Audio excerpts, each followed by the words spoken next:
the left has achieved a political perfect storm. An effort not just to cover up the years of COVID mismanagement, but also a way to continue moving their global agenda forward, spreading leftism and ultimately giving China what they want while making themselves richer. Why are conservatives rallying alongside the left? The mainstream media is the left.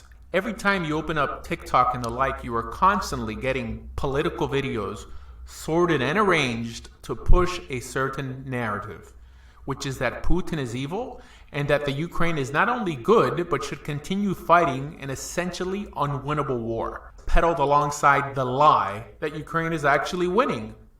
The same media outlets that for years were pushing Russian collusion, the same media that covered up virtually everything regarding Biden's corrupt business dealings with China, Russia, and the Ukraine. And this is the same media conservatives are now coerced to believe. Let me explain the conflict from a perspective that the media and the left does not want you to hear. The state known as Ukraine has always belonged to Russia. Only since the collapse of the Soviet Union in 1991 did they receive their independence. Modern-day Russia, Putin's Russia, is not the Soviet Union. Russia today is far from being fully democratic, but it has come a long way from the days that its dissidents were shipped off to gulags. According to the media, the Soviet Union was reborn in 1991, not defeated.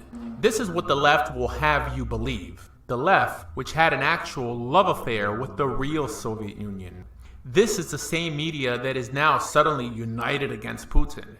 The same left that as a tenet does not believe in borders, that same left is suddenly preoccupied with Russian and Ukrainian borders. Truth be told, apart from ruling with somewhat of an iron fist and coming from the Soviet Union, Putin is far, far ideologically Soviet. And what he is, truly, is not a friend to the left and the global fleet of majority left-wing nations collectively known as NATO.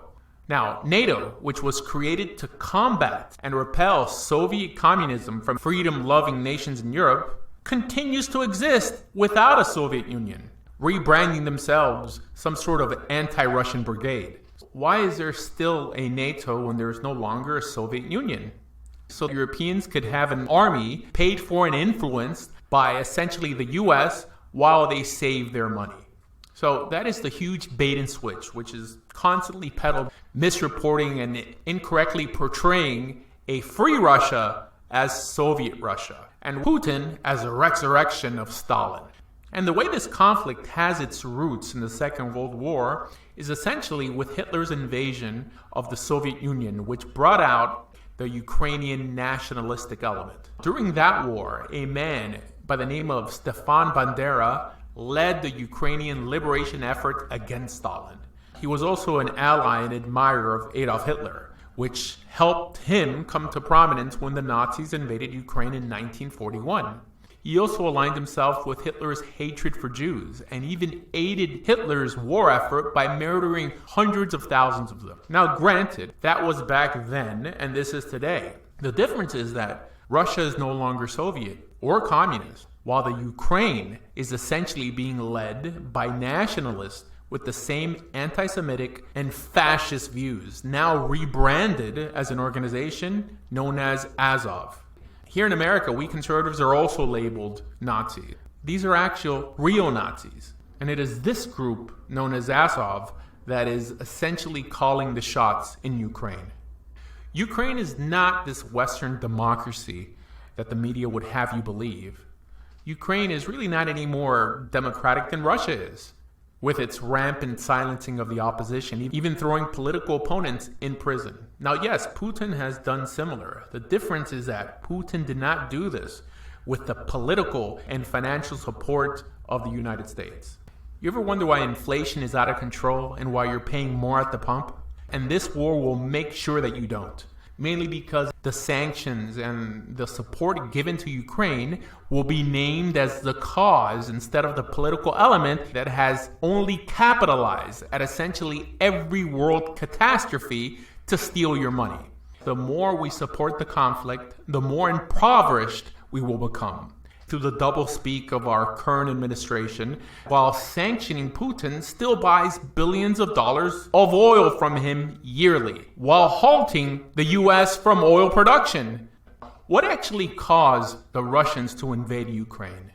Unlike the media would have you believe, Ukraine is not a unified nation. Ideologically, you have West and East Ukraine. The East aligns itself with Russia, and the West does not. The difference is that the Western side does not play nice with those on the Eastern side.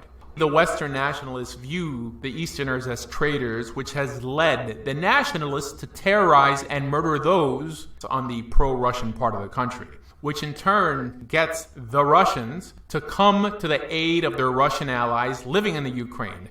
And this is essentially what led to the invasion. When the two main pro-Russian regions of the Ukrainian side of the border declared independence from who they considered to be the Nazified, anti-Russian part of the country. But the fact is that this is not the first time that these two pro-Russian regions declared independence from the western side of the country, essentially over the same mistreatment they felt from the Ukrainian nationalists. It was these two regions that invited Putin in to help them control the situation. And then the decision was made that the only way to ensure that the nationalists would not defeat these newly established independent Ukrainian regions is by embarking on a campaign to, as Putin stated, denazify the western parts of the Ukraine, which again have been supported by NATO and essentially the US for years. What's in it for the Russians? Apart from just coming to the aid of their brothers on the other side of the border, Russia has great geographical reasons for pursuing such a campaign. Russia cannot exist without what they would deem as appropriate borders. It was those borders that defeated the Swedes when they invaded, Napoleon when he invaded, and more recently the Germans in 2 invasions. The reason all these invasions failed was because there was too far to go to reach Moscow, even when their invasion started in the summer. And when they eventually reached Moscow, it was already winter and they were destroyed. So Russia understands that they need a buffer to keep their country theirs. And the real threat to the Russians of Ukraine possibly being absorbed into NATO would essentially place the EU and the US too close for comfort. Now, we as Americans can sympathize with a similar concept because of the Monroe Doctrine, which keeps anyone we deem a threat from arming or even placing missiles in our hemisphere. Strategically, Putin is doing what is best for his country, which is not what I would say about the US and its allies, especially when the world now really needs to recover from the global catastrophe of COVID mismanagement and then fight or support another war when we have no interest in the region. There are always more than 2 perspectives we must use when engaging a conflict, mainly the civilian perspective and that of leadership. Worldwide leadership has let down the Ukrainian people, propping them up in a war the world knows they cannot win. And when the world had a chance to help them, only chose to milk them dry through state-sponsored corruption. A corruption that when the Ukrainians themselves tried to weed out, Joe Biden denied them aid. Russia is actually holding back. Don't be led by what the media tells you with its countless recycled images and videos from other conflicts spinning a different narrative no one is calling out. Fake news is tolerated when it's against the other side. Where was the media last year when Cubans were fighting for freedom against actual communism? They were too busy siding with the communists. And something else we should be greatly ashamed of is all the inaccurate reporting coming not just from the Ukrainians, but reports that are further peddled by our intelligence agencies here in the US, taking a dishonorable left-wing approach to news.